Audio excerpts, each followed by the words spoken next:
Once again welcome in my YouTube channel hello Paisa. और आज हम बात करने वाले हैं न्यू आईपीओ जो लॉन्च हो चुका है फ्रैक्टल एनालिटिक्स का। ये आईपीओ बहुत दिनों बाद आ रहा है, मतलब आईपीओ बहुत दिनों के बाद आने जा रहे हैं। और जिसमें फर्स्ट आईपीओ फेब का है वो है फ्रैक्टल एनालिटिक्स का। तो इसके बारे में बात करेंगे, इसके आईपीओ के बारे में बात करेंगे। आईपीओ का जो फुल एनालिसिस है यहाँ पे करने वाले हैं। तो इस कंपनी के बारे में बात करें, फ्रैक्टल एनालिटिक्स लिमिटेड स्टैब्लिश हुई थी मार्च 2000 में। और ये एआई एंड एनालिटिक्स की ग्लोबल एंटरप्राइज है, मतलब ग्लोबली प्रेजेंस है इस कंपनी की। और ये कंपनी क्या करती है, मेनली ये एआई सॉल्यूशंस प्रोवाइड करती है बिजनेसेस एंड क्लाइंट स्कोप में। बड़े बड़े कंपनी हैं जो बड़ी बड़ी क्लाइंट्स हैं इनके, उनको एआई सॉल्यूशंस प्रोवाइड करती है। अगर इसकी बिजनेस के मॉडल को देखें तो ये इसने अपने बिजनेस को दो की सेगमेंट्स में मतलब जो है डिवाइड कर रखा है। एक है फ्रैक्टल एआई, एक है फ्रैक्टल अल्फा।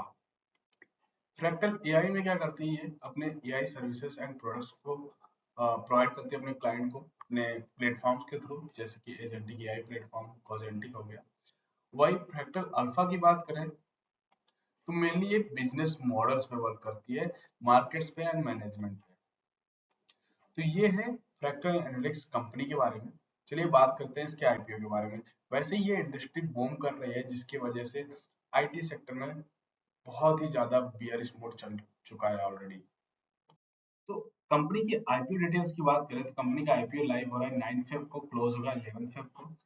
लिस्टिंग डेट है 16 फेब मतलब मंडे।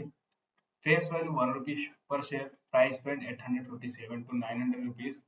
आपको अप्लाई करना है 900 पे, मतलब कट ऑफ प्राइस जो है 900 है।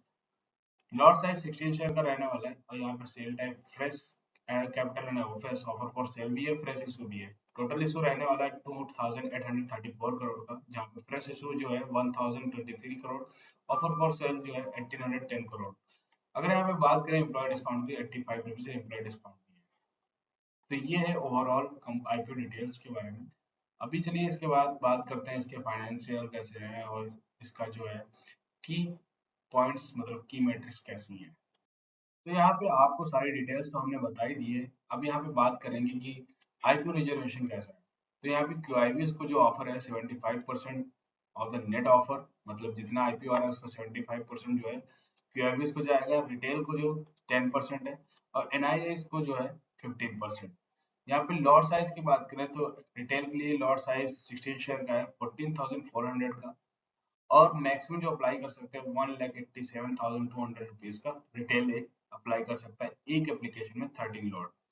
स्मॉल एचएनआईएस के लिए 2,01,600 रुपीज स्मॉल। मैक्सिमम जो अप्लाई कर सकते हैं 9,93,600 रुपीज का। Big HNIs more than 10 lakh rupees का अप्लाई कर सकते हैं। चलिए देखते हैं कंपनी फाइनेंशियली कैसी है, फंडामेंटली स्ट्रांग है कि नहीं है। अगर इसमें आप इन्वेस्ट करना चाहते हैं या फिर आप आईपीओ लगाना चाहते हैं तो आप अपने फाइनेंशियल एडवाइजर से सलाह जरूर लें। यहाँ पर सिर्फ लर्निंग पर्पस से एनालिसिस है। कंपनी के एसेट्स की बात करें तो 23 में यहाँ पे एसेट्स थे 2248 करोड़ के, जो पहुंच चुके हैं 2965 करोड़ सितंबर 25 में। अगर यहाँ पे टोटल इनकम की बात करें तो 2043 करोड़ था जो टोटल इनकम थी 23 में, मार्च 23 में, जो पहुंच चुकी है यहाँ पे मार्च 25 में 2816 करोड़।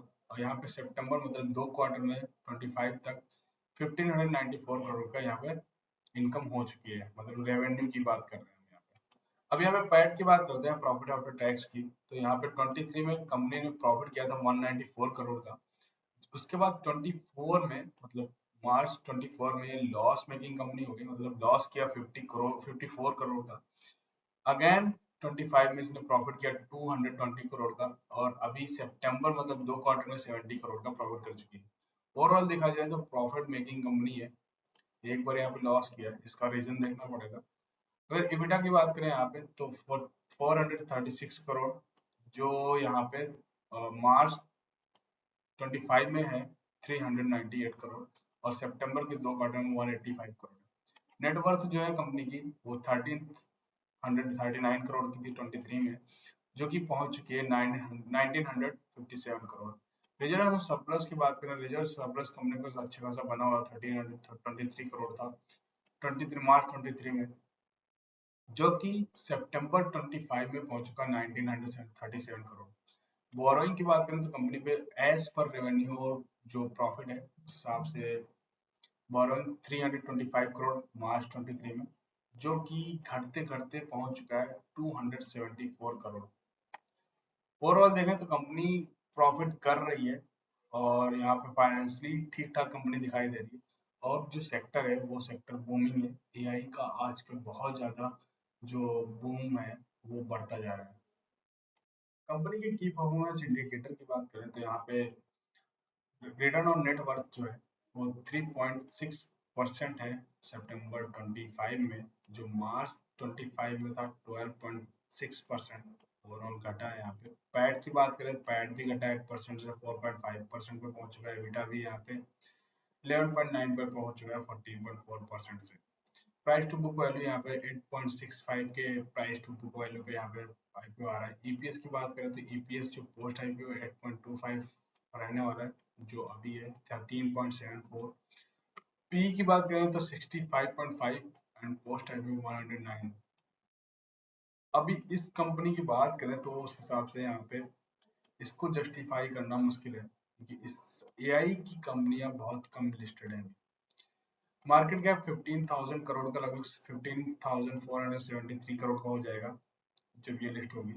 और प्रोमोटर होल्डिंग जो है 18.19%। प्रोमोटर होल्डिंग काफी कम है यहाँ पे। ये सारी चीजें देख के करना पड़ेगा। एक तो यहाँ पे बोरोइंग्स, द सेकेंड वन कि यहाँ पे पैरामीटर्स जो है ये मतलब कि प्रॉफिट एंड रेवेन्यू वगैरह जो भी है, return on net worth, PAT, EBITDA, ये सब यहाँ पे लास्ट ईयर मतलब मार्च 25 के बाद यहाँ पे घटता हुआ देखने को मिल रहा है।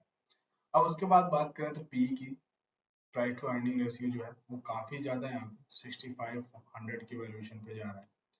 प्रोमोटर होल्डिंग भी यहाँ पे कम है। तो ये सारी चीजें देखते हुए आपको यहाँ पे अपना डिसीजन लेना है। तो यहाँ पे आईपीओ का पैसा कहाँ यूज करने वाले हैं, उसका ऑब्जेक्ट जो है आईपीओ का, उसके बारे में बताया है। तो कंपनी का जो पैसा यूज करने वाला है, ये तो एक तो पहला अपनी सब्सिडरी फ्रैक्टल यूएसए में ये अपना पैसा इन्वेस्ट करेंगे। ये वाला जो आईपीओ आएगा वो प्री पेमेंट करेंगे, जो रीपेमेंट है अपना बोरोइंग्स का। कुछ लैपटॉप में मतलब 264 करोड़ उसमें यूज करने वाले, लैपटॉप्स के परचेज में 57 करोड़ यूज करने वाले, setting up new office premises in India 121 crore India में ऑफिस सेट करने में लगाएंगे पैसे। आर&डी में और मार्केट एंड सेल्स में फ्रैक्टल अल्फा के 355 करोड़। इसके अलावा ये कुछ जनरल कॉर्पोरेट पर्पस में अपने पैसा यूज करना होगा।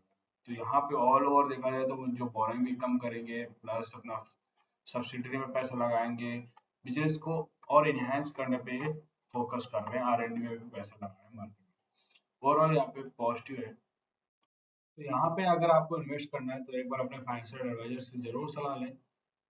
For more videos, please like, share and subscribe the channel. Thank you very much.